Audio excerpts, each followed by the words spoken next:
નમસ્કાર મિત્રો, દેશ અને દુનિયાના સૌથી મોટા સમાચારમાં આપનું સ્વાગત છે। તો આજના તાજા સમાચાર મેળવવા માટે વિડીયોને અંત સુધી જોતા રહો અને આવા જ દરરોજના સમાચાર સૌથી પહેલા મેળવવા માટે આ ચેનલને સબસ્ક્રાઇબ કરવાનું ના ભૂલતા।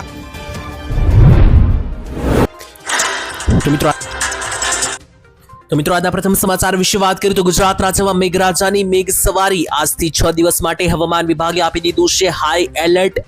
5 તારીખ સુધી ગુજરાત રાજ્યમાં ધોધમાર વરસાદ પડવાને લઈને સૌથી મોટી આગાહી કરી નાખવામાં આવી છે। અમુક વિસ્તારોમાં તો 3 અને 2.5 ઇંચ સુધીના વરસાદો ખાબકવાને લઈને હવામાન વિભાગે નકશાઓ જાહેર કરી દીધા છે। ત્યારે હવામાન વિભાગની નવી આગાહી અનુસાર આજથી જ મિત્રો ગુજરાત રાજ્યમાં વરસાદો શરૂ થઈ ચૂક્યા છે। તેની વચ્ચે હવે તારીખ 5 થી 6 તારીખ સુધી ગુજરાત રાજ્યમાં ભારે વરસાદો પડવાના છે, એટલે કે 1 થી લઈને 5 તારીખ માટેના નકશાઓ જાહેર કરી દેવામાં આવ્યા છે। 31 તારીખના દિવસે તો ગુજરાતમાં રીતસરનો આભ ફાટવાનું છે। ત્યારે સૌથી મોટા સમાચાર, ઘણા બધા જિલ્લાઓમાં 2 ઇંચ તો ઘણા બધા જિલ્લાઓમાં 1 ઇંચના સૌથી વધારે વરસાદની આગાહી કરી નાખવામાં આવી છે। તેની વચ્ચે ખાસ કરીને જે મધ્યપ્રદેશની બોર્ડર પાસે રહેલા જિલ્લાઓ છે જેમ કે પંચમહાલ, દાહોદ, મહીસાગર, આ જિલ્લાઓમાં 3.3 ઇંચ સુધીના વરસાદોની આગાહી કરી નાખવામાં આવી છે। એટલું જ નહીં, વડોદરા, મધ્ય ગુજરાતના જેટલા પણ વિસ્તારો છે જેમ કે અમદાવાદ, આણંદ, દ્રસ્કોઈ, નીચે આવીએ તો મિત્રો જે છોટાઉદેપુર સહિતના સેન્ટરો છે, ખેડા છે, આ બધા વિસ્તારોમાં અને સાથે ઉત્તર ગુજરાતના અરવલ્લી, સાબરકાંઠા લાગુના વિસ્તારમાં પણ 1 ઇંચના વરસાદોની આગાહી છે।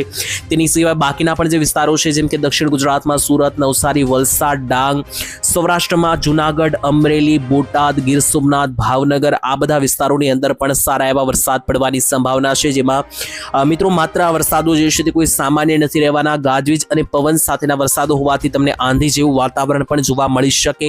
અને હવામાન વિભાગે ઓરેન્જ એલર્ટો જાહેર કરી દીધા છે 31 અને 1 તારીખ માટે, અને 5 તારીખ સુધી યેલો એલર્ટનું સિગ્નલ પણ આપી દીધું છે, જેથી ખાસ સાવચેત રહેજો મિત્રો। અમુક સેન્ટરોમાં તો વાવણી જેવા વરસાદો પણ પડવાની સંભાવના વ્યક્ત કરવામાં આવી।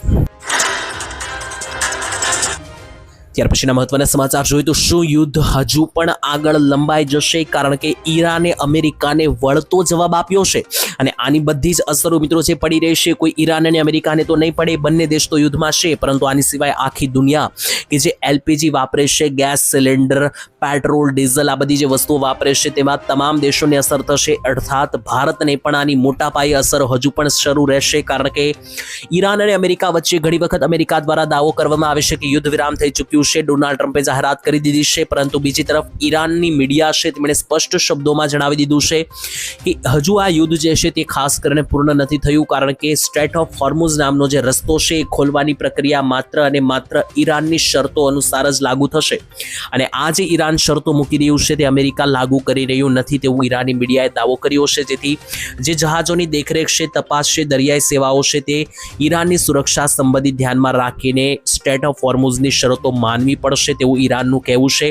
શરતો માન્યા વિના આ માર્ગ એટલે કે સ્ટ્રેટ ઓફ હોર્મુઝ ખુલવાની કોઈ સહમતિ નથી। ડોનાલ્ડ ટ્રમ્પે જે દાવો કર્યો છે કે સ્ટ્રેટ ઓફ હોર્મુઝ ખોલવામાં આવશે તે તદ્દન ખોટો માહિતી છે, ખોટો દાવો છે તેવું ઈરાની મીડિયાએ કહી દીધું છે। અને હા, જે સ્ટ્રેટ ઓફ હોર્મુઝ રસ્તો ખોલવાની વાત છે મિત્રો, ભારત સહિતના દુનિયાભરના તમામ દેશો આ રસ્તો વાપરે છે વ્યવહારો કરવા માટે, વસ્તુઓ જે છે તે ઇમ્પોર્ટ એક્સપોર્ટ કરવા માટે, એટલે કે જે ભારત બહારથી ઓઇલ, પેટ્રોલ, ડીઝલ, ગેસ લાવે છે આ રસ્તે, સ્ટ્રેટ ઓફ હોર્મુઝ નામના રસ્તેથી જ લાવે છે। અને ઈરાને દાવો કર્યો છે કે જ્યાં સુધી તમામ શરતો અમેરિકાને સ્વીકારે ત્યાં સુધી આ રસ્તો જે છે તે ખોલવામાં નહીં આવે।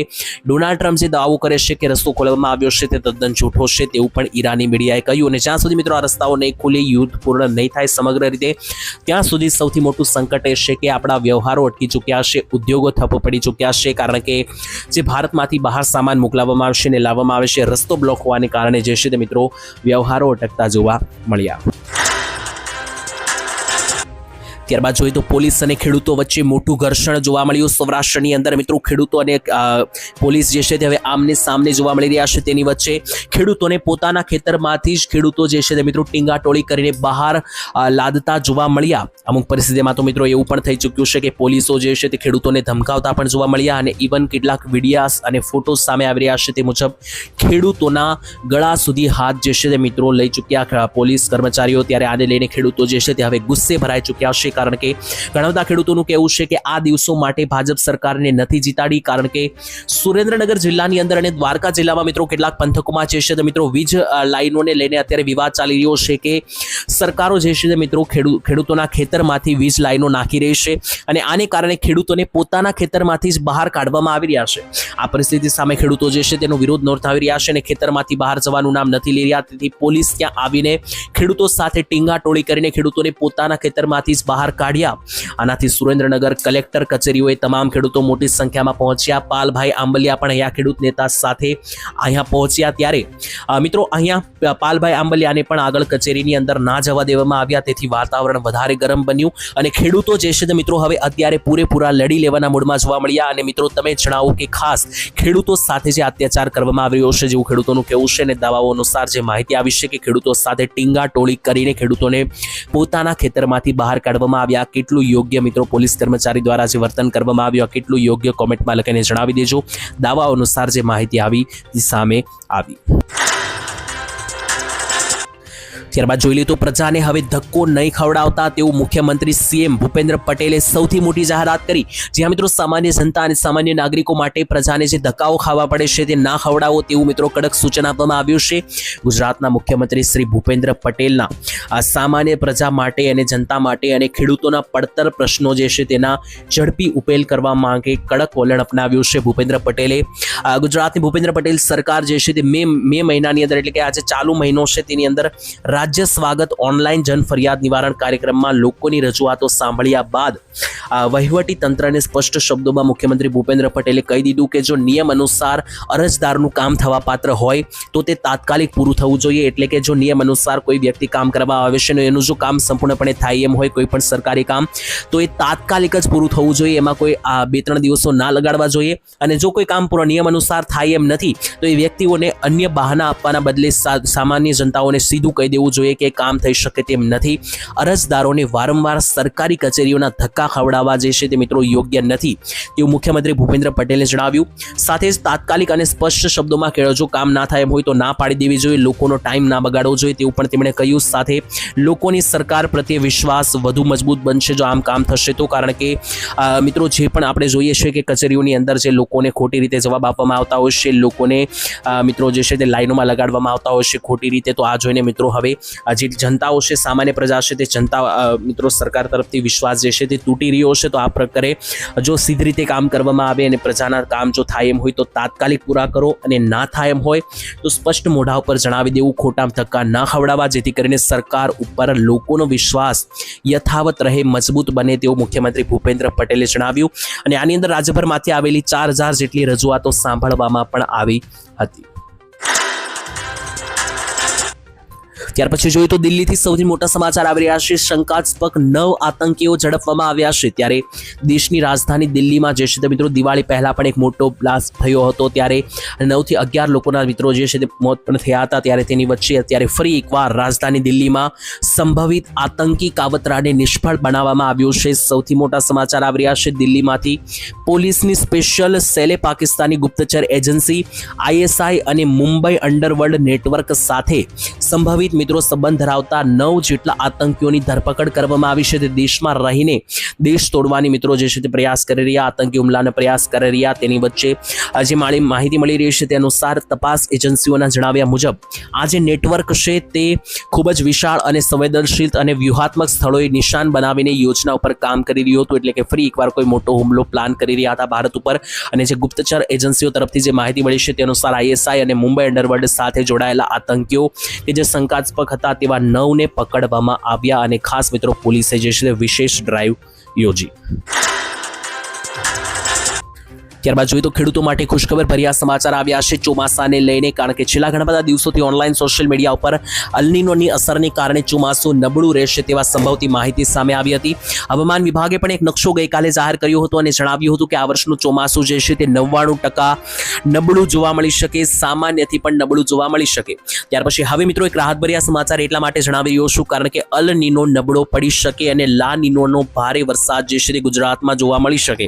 એટલે કે એપ્રિલ માટે ભયંકર આગાહીઓ પછી અચાનક હવામાન બદલાવ પેસિફિક મહાસાગરમાં થઈ રહેલા મોટા ફેરફારોને કારણે છે. ત્યારે મિત્રો તમને જણાવી દઈએ તો અલ નીનોની પ્રવૃત્તિ જેને કારણે દુષ્કાળનો ડર હતો તે ઝડપથી હવે નબળી પડી રહી છે પરિસ્થિતિ, કારણ કે હવામાનશાસ્ત્રીઓના મતે ઓગસ્ટ અને સપ્ટેમ્બર મહિનામાં લા નીનોની સ્થિતિ અનુકૂળ અને મજબૂત બનતી જોવા મળી રહી છે. જ્યારે ભારતમાં લા નીનો એક્ટિવ હોય છે ત્યારે ચોમાસાની ઋતુ છેલ્લા ભાગમાં એટલે કે જે મિત્રો નવરાત્રી સમયગાળો હોય છે, સપ્ટેમ્બર ઓક્ટોબર મહિનો હોય છે, આ સમયગાળામાં સામાન્ય કરતાં વધારે વરસાદ જોવા મળી શકે અને આ વર્ષે હિન્દ મહાસાગરની અંદર જે છે તે રચનાના સંકેતો પણ છે. એટલા માટે ઓગસ્ટ સપ્ટેમ્બર મહિનો છે એટલે કે 8મો 9મો મહિનો છે તેની અંદર આ લા નીનોની અસરને કારણે ફરીથી ચોમાસું એક્ટિવ બની શકે અને એને કારણે વધારે વરસાદ પડતો પણ જોવા મળી શકે, જેથી જે ચોમાસું નબળું રહેવાનું છે તેમાં લા નીનો ભળવાને કારણે મિત્રો થોડી રાહત જોવા મળી શકે અને પાછોતરો વરસાદ પડવાને કારણે ખેડૂતો માટે ખુશખબરી ભર્યા સમાચાર.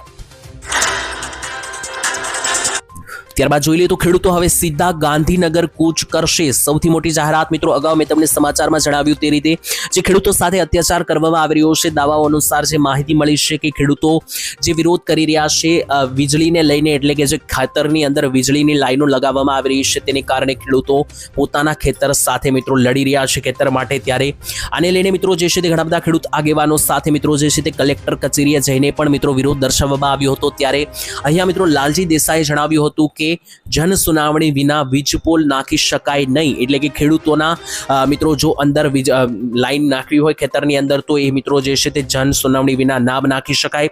ઇવન મિત્રો વિપક્ષના નેતા, ખાસ કરીને આમ આદમી પાર્ટીના જે નેતા છે ગોપાલ ઇટાલિયા, તેમણે તો એવું પણ કહ્યું હતું કે જો ખેડૂતોના ખેતરમાં તમારે આ લાઈન નાખવી જ પડે એમ છે, નાખવી છે તો કોઈ વાંધો નથી, નાખી શકાય, પરંતુ ખેડૂતોને એનું યોગ્ય વળતર, યોગ્ય રૂપિયા, એ જમીન જે છે તે સરકાર ખેડૂતોએ ખરીદી ખેડૂતો પાસેથી લઈને ખેડૂતોને પૈસા આપીને વસ્તુ કરવી જોઈએ, તો ખેડૂતો વિરોધ ના કરે. સાથે મિત્રો જણાવે તો ખેડૂતો અત્યારે ઉગ્ર વિરોધ દર્શાવી રહ્યા છે અને એટલું જ નહીં, વિરોધમાં આવતીકાલે સુરેન્દ્રનગર રેલી અને 15 તારીખે આગામી 15 જૂનના રોજ એક સાથે 1111 ટ્રેક્ટરો સાથે ગાંધીનગરમાં પહોંચીને ખેડૂતો જે છે તે કૂચ કરવામાં આવશે તેવી જાહેરાત આપવામાં આવી છે. ત્યારે ખેડૂતોએ જમીન માપણી, દેવા માફી, એમએસપીની ગેરંટી, કાયદો, ખાતરમાં ભાવમાં ઘટાડો અને 8 કલાક સળંગ વીજળી જેવી વિવિધ માંગણીઓ સાથે સરકારને આરપારની લડાઈની ચેતવણી જાહેર કરી. અને મિત્રો જેમ પંજાબમાં ખેડૂતો આરપારની લડાઈમાં રોડ ઉપર ઉતરી આવ્યા હતા તેવી રીતના ખેડૂતો ફરીથી 1000 ટ્રેક્ટર લઈને ગાંધીનગર કૂચ કરી શકે તેવી પણ માહિતી સામે આવી. ત્યારબાદ જોઈએ તો ધીમે ધીમે આ આદત હેરાન કરી શકે તમને. સૌથી મોટા સમાચાર મિત્રો, જી હા, જો મોડી રાત્રિ સુધી તમે પણ મોબાઈલ ફોન વાપરો છો તો કઈ રીતના તમને લાંબા ગાળે આદત હેરાન કરી શકે. તમને એવું થતું હોય કે મિત્રો આનાથી તમને અત્યારે હાલ તો કોઈ નુકસાન નથી થઈ રહ્યું, પરંતુ આ વાત જે છે તો મિત્રો ખાસ જોઈ લેજો, કારણ કે વૈજ્ઞાનિકો દ્વારા રિસર્ચ કરવામાં આવી અને જાણવા મળ્યું છે. જાણીને તમે હચમચી જશો કે જે લોકો મોડી રાત સુધી મોબાઈલ ફોન વાપરે છે અને સૂતા પહેલા 2 કલાક સુધી પણ જો મોબાઈલ તમે વાપરતા હોય તો સાવચેત થઈ જજો. ધારો કે જો તમે 10 વાગે સુવો છો તો 8 વાગ્યા પછી મોબાઈલ ના વાપરવો જોઈએ. જો તમે 11 વાગે સુવો છો તો 9 વાગ્યા પછી મોબાઈલ ના વાપરવો જોઈએ, કારણ કે 2 કલાક સુધી આંખને આરામ આપવો જરૂરી છે.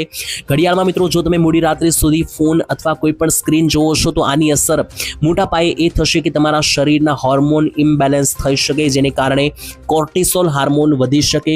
અને આ જે કોર્ટિસોલ હાર્મોન છે સ્ટ્રેસ હોર્મોન ગણવામાં આવે છે, એટલે કે વધવાને કારણે ચિંતા જે છે તે ચિંતાવાળું મગજ બની શકે, ચિંતા વધી શકે, જેને કારણે તમારા મિત્રો શરીરની જેટલી પણ પ્રોસેસ છે તે ધીમી થઈ શકે. તમારું શરીર જે છે તે મિત્રો થાકમાં રહેતું તમને જોવા મળશે. અને આ બધી ગંભીર અસરોને કારણે સ્ટ્રોક એટલે કે બ્રેન સ્ટ્રોક આવો અથવા મિત્રો જે છે તે હૃદય રોગને જેટલા પણ મિત્રો મિની સ્ટ્રોક જેવી ગંભીર બીમારીઓ થઈ શકે. માત્ર ને માત્ર સુવાત પહેલા મિત્રો જાવશો ત્યારે જો તમે ફોન ચલાવો છો અથવા મોડી રાત સુધી ફોન ચલાવો છો એના કારણે. ત્યાર પછી જોઈએ તો રેતીનું ભયંકર તોફાન આવ્યું રાજસ્થાનની અંદર. સૌથી મોટા સમાચાર આવી રહ્યા છે મિત્રો રાજસ્થાનથી. હાલ અત્યારે તમને જણાવીએ તો મિત્રો ગુજરાત રાજ્ય ઉપર જે ભારે પવનો અત્યારે ફૂંકાઈ રહ્યા છે તેનું મુખ્ય કારણ છે કે રાજસ્થાન ઉપરથી થઈને મિત્રો એક ભયંકર પવનની લહેર આવી રહી છે ગુજરાત તરફ. ત્યારે રાજસ્થાનની અંદર આજે એક અત્યંત મિત્રો જે છે તે અત્યંત ગજબનો નજારો જોવા મળ્યો કે આકાશની અંદર ડમરીને ડમરી ધૂળો ઉડતી જોવા મળી. જોઈ લો બાજુમાં ફોટો છે.